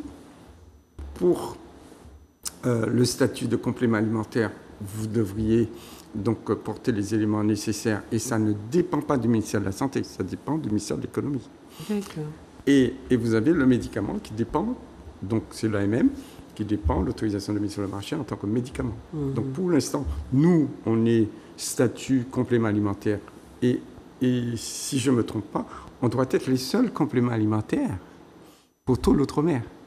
Parce que c'est un statut juridique pour Virapid et Banuline. On a ce statut. Voilà. Donc quand ça sera reparti, les gens le sauront. Et puis vous avez aussi Bioven dont vous avez parlé, gel jambes légères, qui existe encore. Oui. Vous aviez aussi le gel anti-capiton, anti-trésor. Oui. Alors, c'est compliqué. C'est compliqué. Alors, c'est compliqué en fait. C'est compliqué parce que on a dû sortir ce produit du marché parce qu'il y a de l'huile essentielle de cannelle.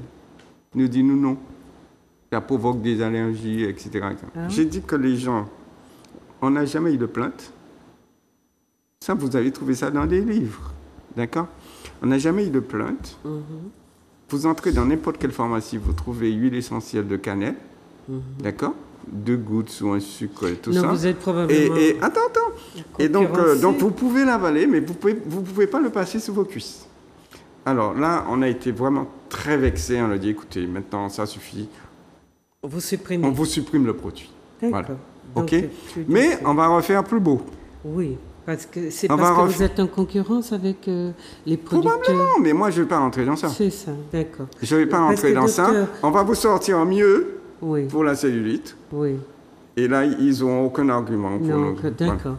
Donc ça, le gel, c'était pour la cellulite, chers amis. Maintenant, docteur, comme le temps passe, on va passer à une deuxième... Oui, parce que je voulais vraiment aborder la notion d'économie symbiotique. Voilà, et donc on va demander à un film pour introduire... de nous projeter le petit film que vous avez apporté.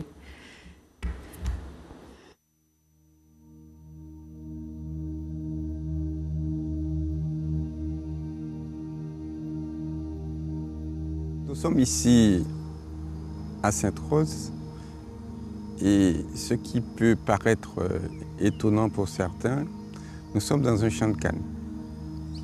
Ou plutôt, nous sommes dans un lieu un peu futuriste de ce qu'on souhaiterait pour la Guadeloupe de demain, c'est-à-dire la reforestation des champs de canne. Avec la problématique du réchauffement climatique, où il faut diminuer de 2 degrés la température de la planète, pourquoi pas participer donc à cette belle aventure de reforestation des champs de canne. Notre objectif, c'est construire la Guadeloupe de demain. Parce que cette Guadeloupe de demain, c'est pas nous, hein, moi j'ai déjà 68 ans, c'est pas nous qui allons le vivre, ce sont nos enfants. Et on n'a pas le droit de dire à nos enfants qu'ils n'ont pas d'avenir. Mais pour ça, ça doit se préparer. Et la meilleure façon d'y remédier, c'est revenir, à mon avis, à une symbiose entre la nature, l'homme et les entreprises. Nous, on veut être un exemple. Et l'objectif, c'est de faire de la Guadeloupe un oasis planétaire exemplaire où il fait bon de vivre en harmonie avec cette nature. Et c'est pour ça que nous avons pensé ici à Sainte-Rose à faire une expérimentation sur 2 hectares de reforestation des terres de canne.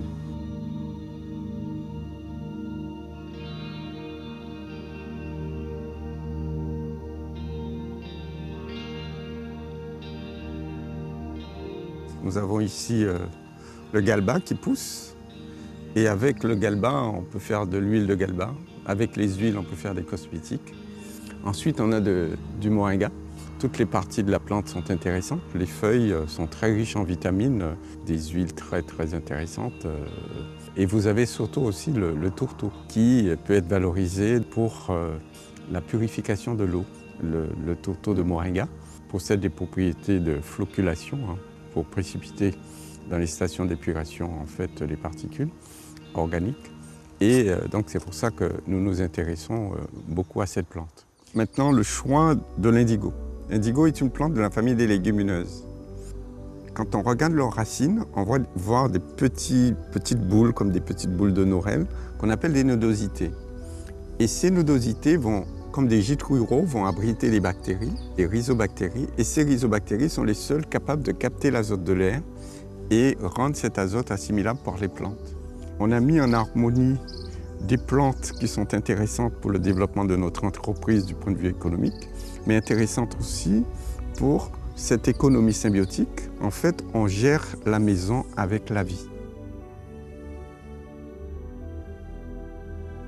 En l'espace d'un an seulement, la monoculture de la canne, avec très peu de diversité de vie, a laissé place à une véritable unité d'agroécologie et d'agroforesterie. Un trésor de biodiversité où les acteurs du vivant, humains, faune et flore, tissent des liens de collaboration et non plus d'affrontement.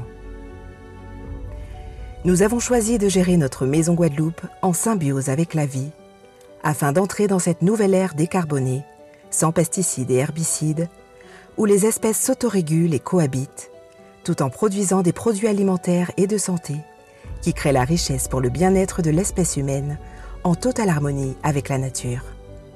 C'est le concept de l'économie symbiotique.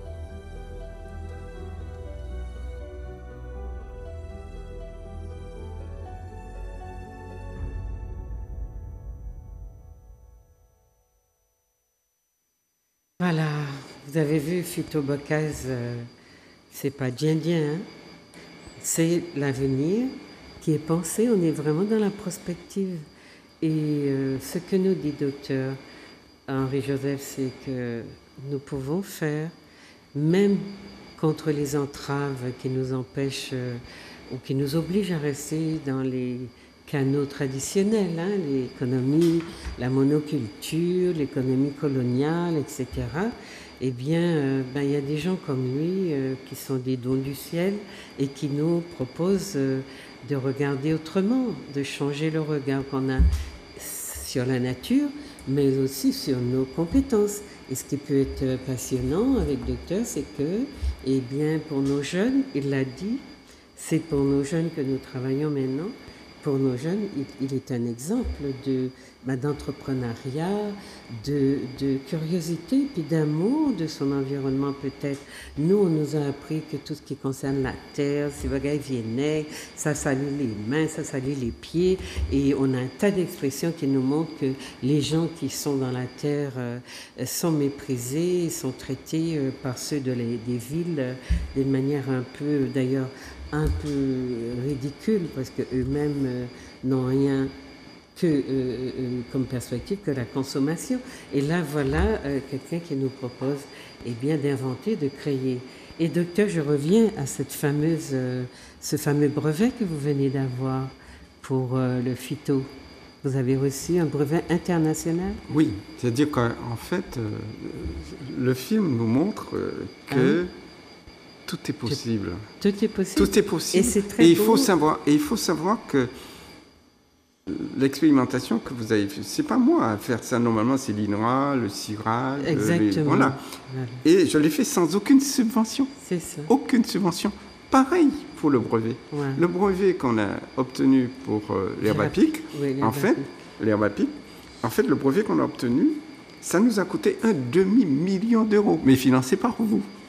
Oui, en achetant un produit de Phytobocase, nous, on réinvestit dans l'industrie et on réinvestit dans la recherche-développement. Et c'est ce que j'ai besoin de faire comprendre. Donc, deux choses déjà à notre jeunesse je ne sais pas s'il faut prendre cet exemple-là que Paris ne s'est pas construit en un jour, mais on peut prendre d'autres exemples. En fait, il faut donner le temps au temps, en fait. Non, mais vous nous expliquez que vous construisez depuis les années 70. Voilà. Et on est en 2023. Je continue. Et vous continuez. Et puis vous trouvez de nouvelles. Et je trouve. Voilà. Mais on ne peut trouver que si on cherche. Nous, on cherche, on trouve. Oui. Et surtout, on fait beaucoup de contextualisation. Oui. En fait, nous, on ne veut pas rester dans la logique de la pauvreté. On veut sortir de cette logique de pauvreté pour montrer que la Guadeloupe, la Martinique, c'est 3800 espèces de plantes. Et les plantes, ce sont des êtres vivants qui sont capables, grâce à la lumière du soleil, de transformer le gaz carbonique et l'eau en sucre et en oxygène. Et ce sucre-là permet de métaboliser tout ce dont on a besoin. Les aliments pour nous nourrir, les plantes médicinales pour nous soigner. Vous voyez, moi, j'ai de la couleur. C'est de la couleur, vous avez vu dans le film, l'indigo. Je fais moi-même mes jeans, je fais moi-même mes chemises en bleu. En fait, il ne faut pas dire yes we can, mais c'est possible, c'est possible. On va le prendre en français. Pensez-le, mais pas d'après Obama. Voilà, pas d'après. Moi, je ne dis pas d'après Obama, je dis d'après Henri Joseph. D'après Henri Joseph, voilà. Et voilà, donc c'est possible. C'est possible. On croit toujours. On nous a toujours fait croire qu'on était couillons, qu'on n'était pas capable de comprendre, qu'on n'était pas capable d'expliquer, qu'on n'était pas capable d'inventer. Je vous montre que c'est possible.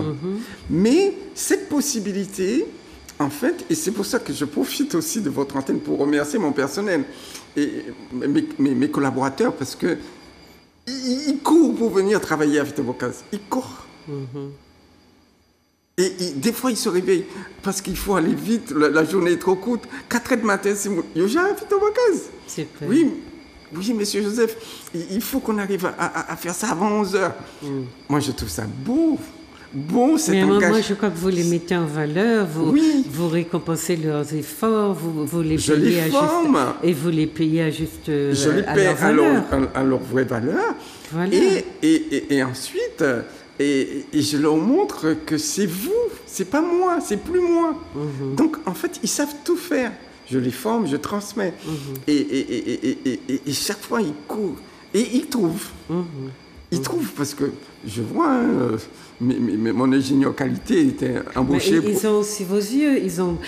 Parce que quand on regarde ce film extraordinaire, cette sorte de paix, ça aussi, ça émane de vous, de la façon que vous avez d'aimer votre peuple, ça se sent, mais aussi d'aimer la nature, et elle vous le rend. Tout à l'heure, vous avez dit que vous êtes dans le don et le contre-don, mais c'est évident que si vous n'aviez pas ce rapport apaisé, serein, aimant avec et la nature et vos gens, vous n'auriez pas eu ce résultat-là.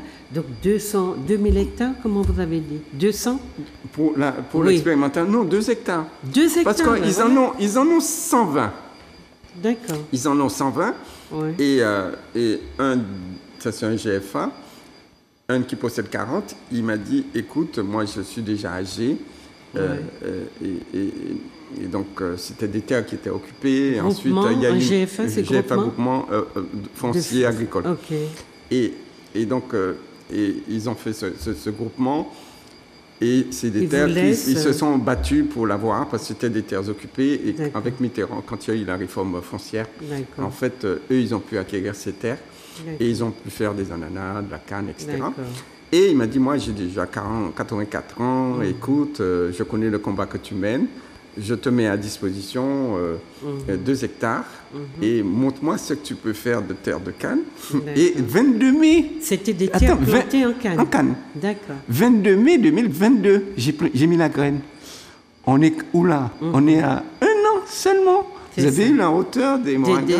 Et vous avez vu le moringa, l'indigo. Je sais, j'ai expérimenté, le moringa pousse très vite.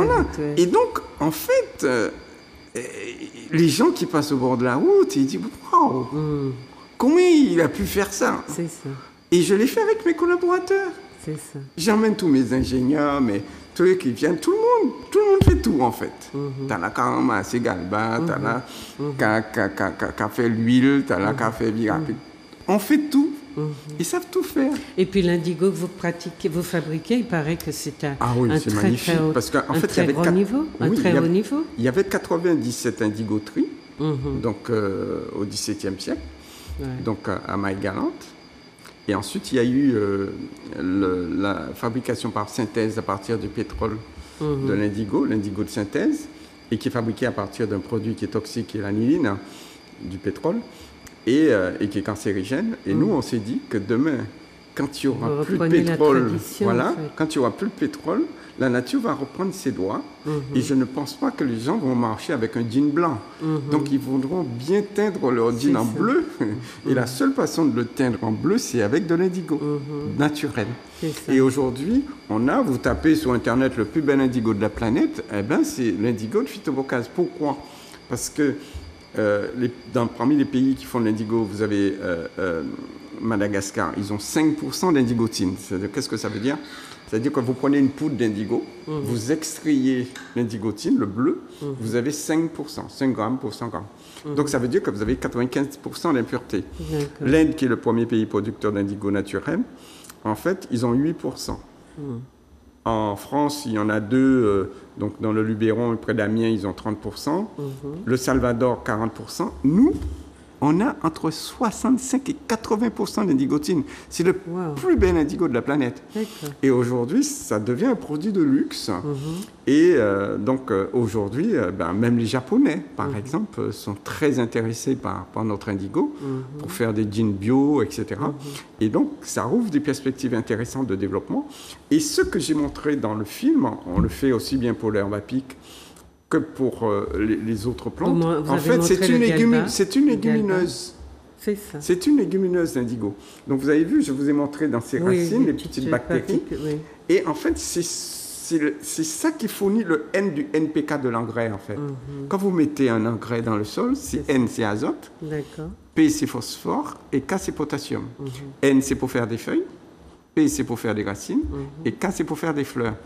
Et donc, nous, on utilise, en 18 ans, on n'a utilisé aucun pesticide, aucun herbicide, aucun engrais. Et c'est pour montrer bien que maintenant, il faut qu'on prenne nos responsabilités dans ce pays Guadeloupe, dans ce pays Martinique, et que nous maîtrisions nos itinéraires techniques industriels et agricoles pour le bien-être de nos populations, pour qu'on puisse boire une eau pure, pour qu'on puisse cultiver sur une terre pure, sans pesticides, c'est possible. Quand vous regardez les forêts... Et vous parlez de l'eau qu'on peut aussi purifier avec les haricots. Le moyen. Donc ça aussi, par exemple... Mais parce qu'on est aujourd'hui tellement empoisonné, pourquoi est-ce qu'on ne le développerait pas à grande échelle? Non, il faut... Le on, c'est fini. Il y a qu'à faucon, non. Non, je ne veux plus entendre parler, il y a qu'à faucon, il y a qu'à faire, il faut qu'on fasse... Non. Qu'est-ce que toi tu fais? Qu'est-ce que moi je fais? Il faut maintenant, l'heure est arrivée qu'on prenne nos responsabilités. Ne pas dire que, l'État n'a pas fait ci, l'État pas... Non, l'État, c'est vous. D'accord? Commencez par faire vous, et après nous que vous pour l'État. D'accord? Si chacun prend des ignes, il faut qu'on soit acteur de notre destin. Il faut qu'on se dise, qu'est-ce que je veux pour la Martinique? Qu'est-ce que je veux pour la Guadeloupe? Qu'est-ce que je veux pour mes enfants? Qu'est-ce que moi je fais pour que ces enfants aient ça? Oui, c'est possible. Moi, je montre que c'est possible. Oui, mais le truc, moi, je crois qu'il y a des gens qui prennent un peu le train en marche et l'intérêt que vous avez, qu'il y avait à écouter votre parcours, et pour moi, c'est ce qui est intéressant, la biographie, le cheminement, c'est qu'il y a très longtemps que vous portez ce projet et que vous êtes dans une sorte de constance. Et chaque jour, vous avez capitalisé. Vous n'êtes pas tombé dans le domaine en disant je veux planter avec des planteurs qui vous disent non, pousse-toi de là que je m'y mette, ou l'État qui vous dit non, ça concurrence mes produits.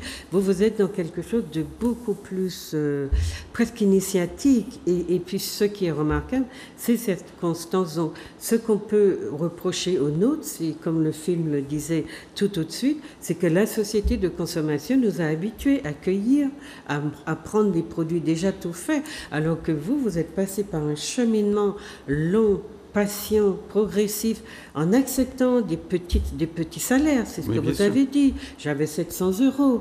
Et il y a beaucoup de gens, même dans les sciences humaines, les gens me disent qu'ils ne veulent pas y aller parce qu'on ne gagne pas de l'argent avec les sciences humaines. Et je dis, c'est dommage, tout le monde fait de l'économie, mais nous sommes, comme par hasard, les plus pauvres de la planète.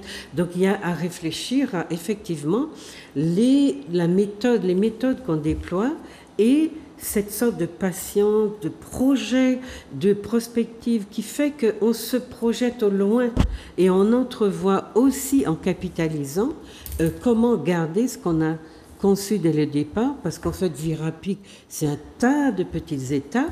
Mais bien sûr. Qui ont abouti à ça. Donc, voilà, moi, je suis tellement désolée, docteur, que le temps passe si vite, mais votre travail en direction de l'autonomie alimentaire nous montre à travers le film comment vous procédez, mais on a finalement ce qui ressort beaucoup dans votre parcours, c'est ce travail de recherche, l'importance de la recherche, son coût, et, j'allais dire, l'inventivité du chercheur.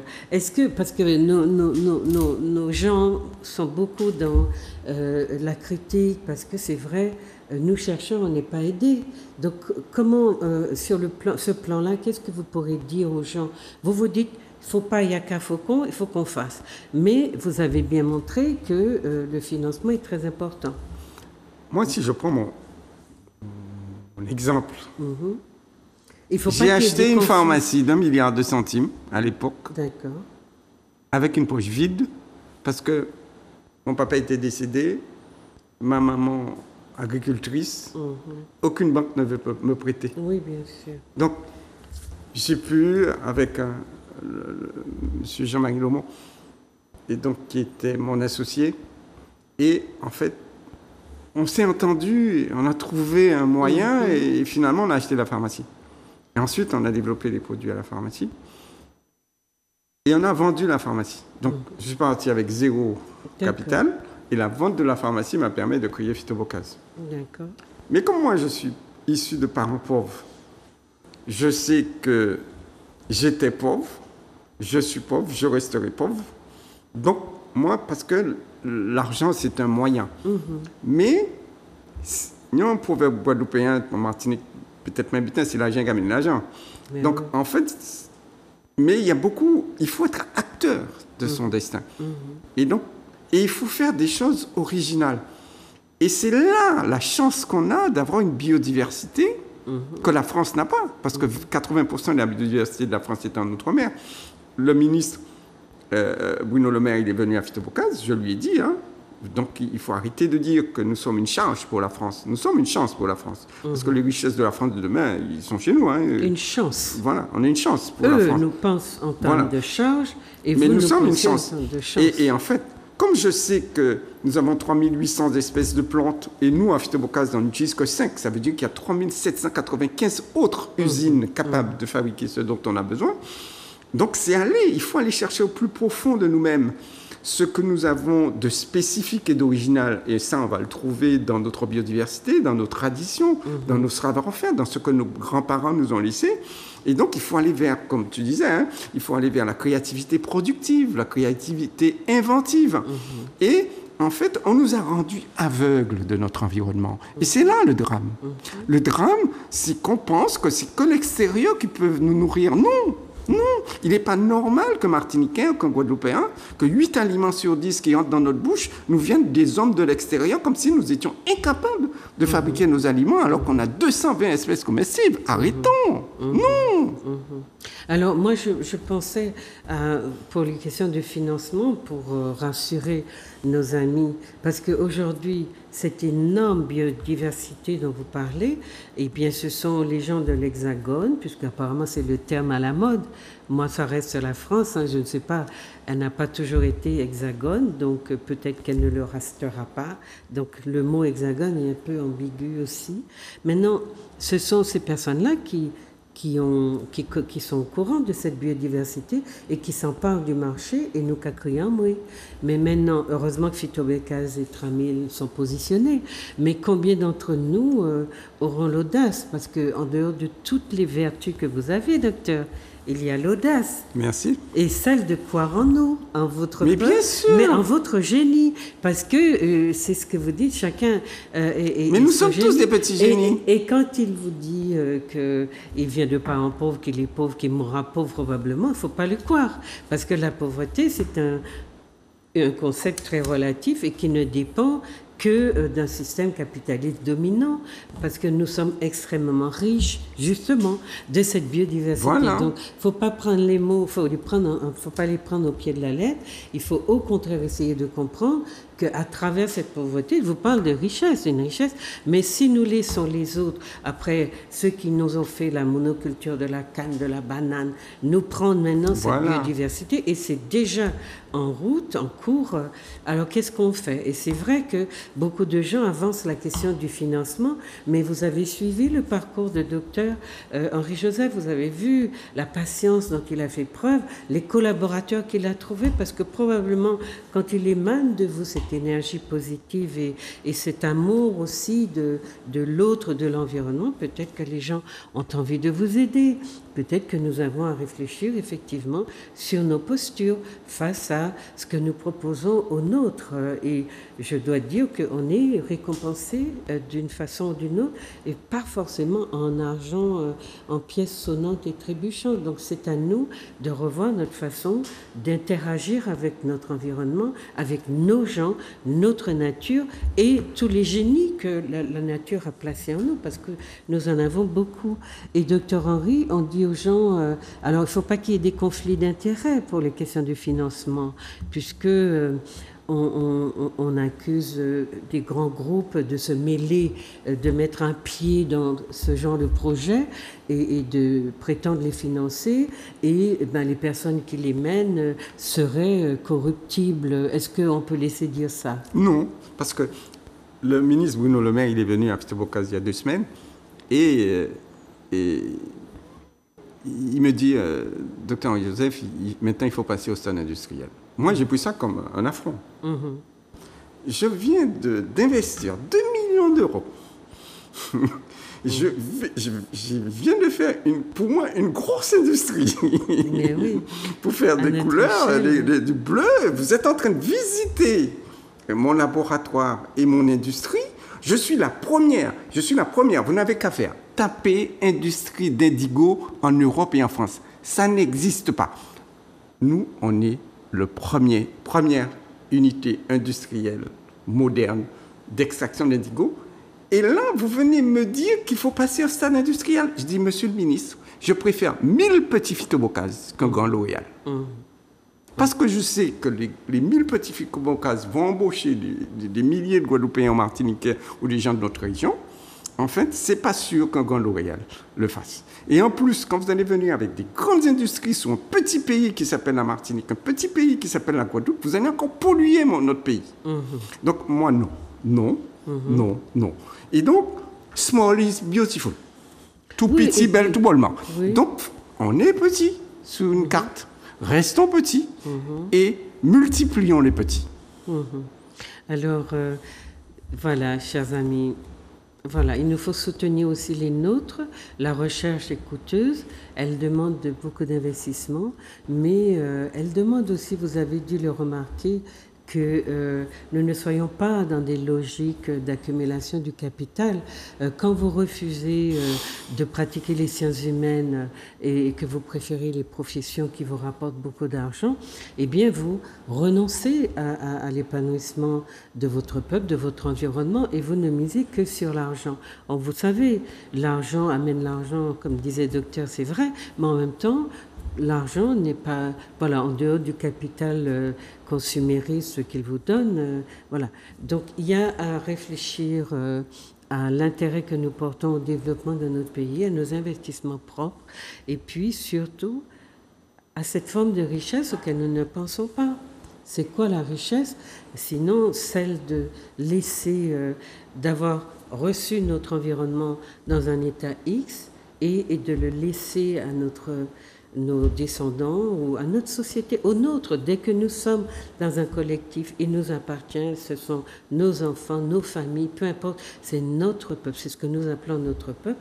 Eh bien, nous avons reçu dans un état X, peut-être de décomposition, mais nous ne sommes pas obligés de léguer dans le même état. Nous pouvons les léguer dans un état Z, par exemple, avec un plus, une accumulation de savoir-faire, de richesse, et surtout, docteur Henri, qui vous parle là, il respecte son personnel, il le paye, il paye ses jeunes, les jeunes se sentent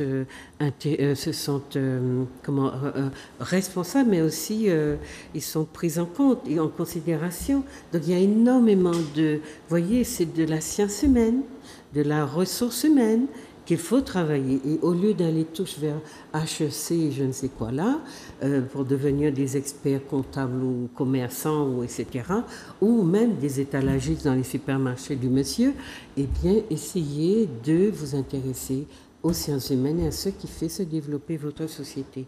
Docteur Henry, on aurait pu l'écouter encore beaucoup de fois. Je veux une conclusion longtemps, mais il quand reviendra. Même. Oui, il reviendra et je lui laisse maintenant la parole conclusive. Moi je dirais à la jeunesse guadeloupéenne, martiniquaise, guyanaise, que je suis très fier de vous. Il faut y aller parce que vous êtes en train d'innover et qu'il faut aller chercher, comme je le disais, au plus profond de vous-même ce qu'on a de spécifique et on va le trouver dans notre biodiversité. Moi, j'ai confiance en vous. En plus de cette confiance, vous avez la technicité, vous avez beaucoup de diplômes, vous ne trouvez pas de boulot, donc il faut que ce soit vous qui allez créer à partir de ce que la nature nous offre. Donc, foncez, croyez en vous et sortir de la logique de pauvreté et aller vers la logique de la richesse.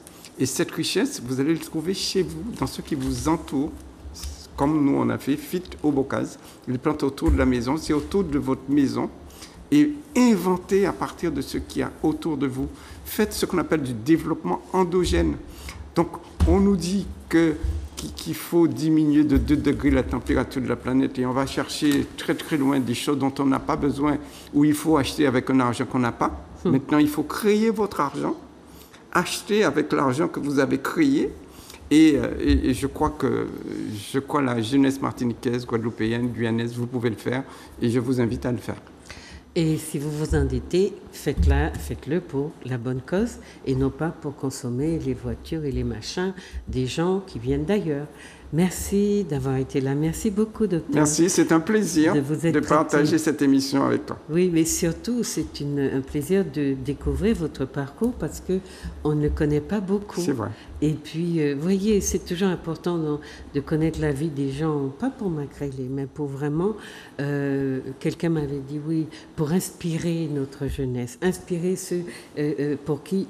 Docteur Henry Joseph est un modèle et je l'ai dit au début, il est très apprécié par sa population. Son vieux rapide fait partie. Et les Martiniquais aussi. Merci la Martinique. Sa population, moi je parle de son peuple partout où il est disséminé. Donc voilà, chers amis, merci d'avoir été à l'écoute. Écoutez l'émission, diffusez-la quand vous allez la recevoir et puis surtout, je crois que le docteur est ouvert. Vous pourrez aussi l'interpeller, lui envoyer des messages. Allez sur le site fitobocase.fr, c'est ça? Oui. Et donc, voilà, il y a une traçabilité. Désormais, vous voyez, l'homme est simple, facile d'approche et surtout, voilà, prêt à vous aider, prêt à vous conseiller. Donc, n'hésitez pas et passez de bons moments. Surtout, on continue le combat contre nous-mêmes, contre nos égoïsmes, pour rester dans une civilisation qui nous a appris la générosité, l'entraide et le partage. Merci encore. Merci.